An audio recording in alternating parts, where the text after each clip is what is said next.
So are we braced for this nonsense? Riveting interactive experience? Oh, heavens to goodness. Apparently we are. And I, for one, can barely control my interest. Excitement. This is New Albion calling. New Albion calling. Good evening. I'm Theodore Pilkington Rhubarb, and you are listening to the ARC Light Programme. Well, this is bordering on excitement. Can this be an actual listener calling in? Ahoy, hoy! This is the Albion Radiophonic Corporation. Theodore speaking. Hello, my good man. This is Professor Elemental. Oh, you again, is it? Professor L.E. Mental. Oh, I'm actually losing the will to live, as last time's effort was beyond underwhelming. Not to mention expensive and personally humiliating. Oh, that sounds truly terrible. Tell me about it. Story of my life. Oh, I suppose you have a studio recording you'd like to mention to our listeners? Well, funny you should mention it. I have a number of fine studio recordings available at ProfessorElemental.com. That's quite enough of that, Professor Mental. Oh, heavens to goodness. Please do give an answer of some description. No, that's quite tricky. No, let me pop on my thinking cap, though. Hang on. I must trouble you for an answer. Is it a goat? Very funny. No. Are you sure? What? No, it isn't a goat. It wasn't a goat before, and it's not a goat now. It's not a goat! For crying out loud.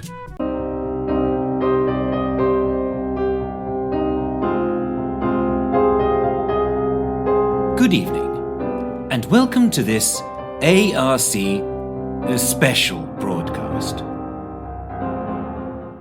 Finally, when enough ground speed was attained, the pilot pulled one of the myriads of levers, and the full breadth of the wings was unfurled. With one enormous flap of the mechanism, they were airborne, and turning sharply to begin to use the wind for accelerated lift. The cabin jerked and bounced with each awesome sweep of the wings, making it hard for Fitch to see if anyone was observing their departure. The plane lurched, stomach-churningly sidewards. Fitch, though, relaxed a little, as with only 4 or 5 more beats of its magnificent wings, the ornithopter had them out over the coast and well on the way to the homeland. Let the magic of radio take you there now. Then they all jumped in unison as a mighty cannon went off with a shattering boom that briefly drowned out everything else. And with a tremendous judder that rattled everything not firmly screwed down, which on this contraption was most things, they were underway. More blasts of music of various levels of tunefulness and cheers accompanied the start as great clouds of dust were kicked up in all directions, causing one and all to cover their faces with scarves and handkerchiefs. The noisiest, smelliest, dirtiest, and indeed most bonkers-esque race on the planet had begun. But first we will attempt once again to allow a listener to win 3 shillings with the listener's telephone-in quiz. Can you guess what it is that I'm... Okay. Another and increasingly random series of patient listeners. Right. Deep breath. Ahoy, hoy. Hello? Hello? Anybody there?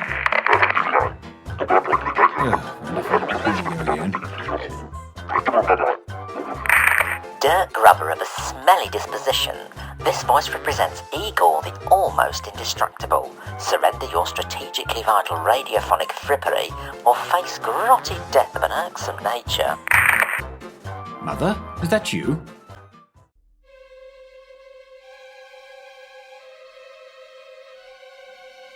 However, as the smoke cleared, a small and distinctly curious figure could be seen standing in the centre of the circle, with its back to Fitch.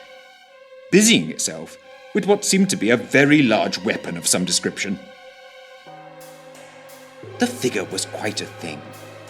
Although hard to make out clearly, it was clad in an extremely unusual-looking red and gold spacesuit, with a large tank of gas on its back, and pipes feeding a green-tinged vapour into a large domed helmet. What little of its features that were visible within the helmet were very odd indeed. It was red-skinned, and had a knotted little reptilian-looking face with no nose, pointed ears, a wide, spiky, gold-toothed mouth, and 3 eyes on stalks protruding from the top of its head. The explanation will have to wait, as it appears, miracle of miracles, that there is a listener telephoning in. No, Igor is not the bosom of your weaning. He flaps his eye stalks in indignation.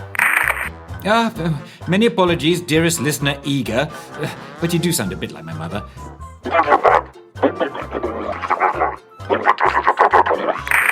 You are a petty dropping on the lowest flapping dinosaur dung heap. What is this you chirp of like some insignificant bird with both dull plumage and no intrinsic observation value?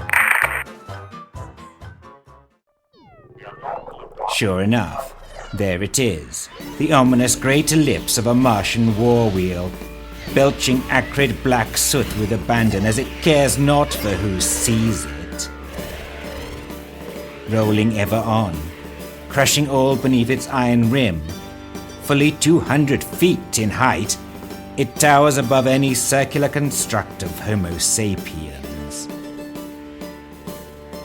Besides this cannon-beriddled colossus, the next to be observed are 10 or more heat-ray-toting tripods, their ovoid heads of gleaming exotic metal reflecting, in horrid splendor, the mortal sun as evil insects. And the last to emerge onto our ruddy brown patch are the terrible foot soldiers of the Red Planet. The small, tottering army of Martian warriors in gilded spacesuits, beholden much as a legion of ants at the feet of their awesome mechanisms.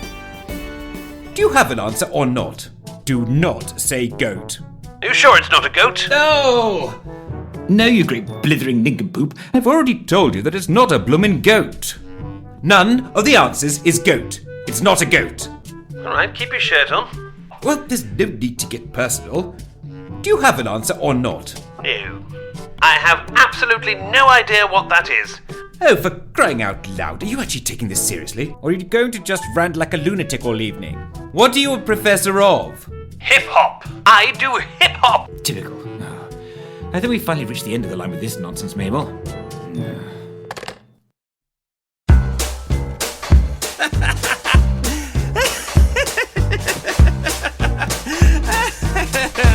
No.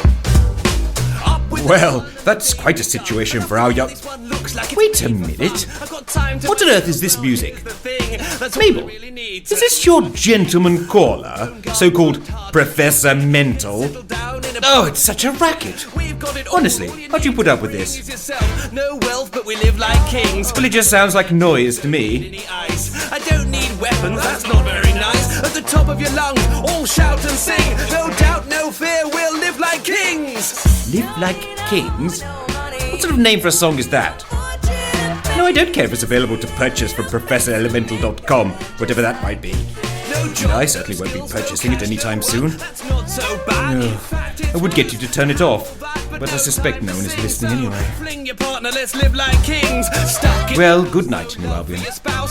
I wish you dreams of a bright future. Come give me a ring. Come here, you silly thing. Let's live like kings. I once knew a chap who had it all. Had a job in the city, stood pretty tall.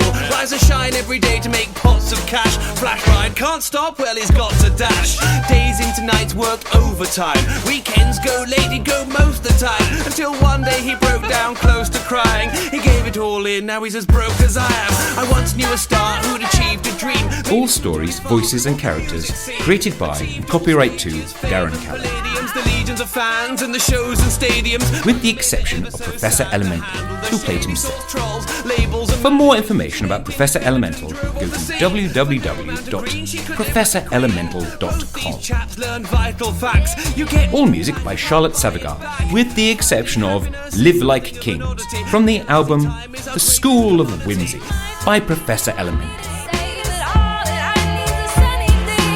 Tales of New Albion is available to buy from Amazon online stores or via Bandcamp, where the album is also available. secret, just me and you.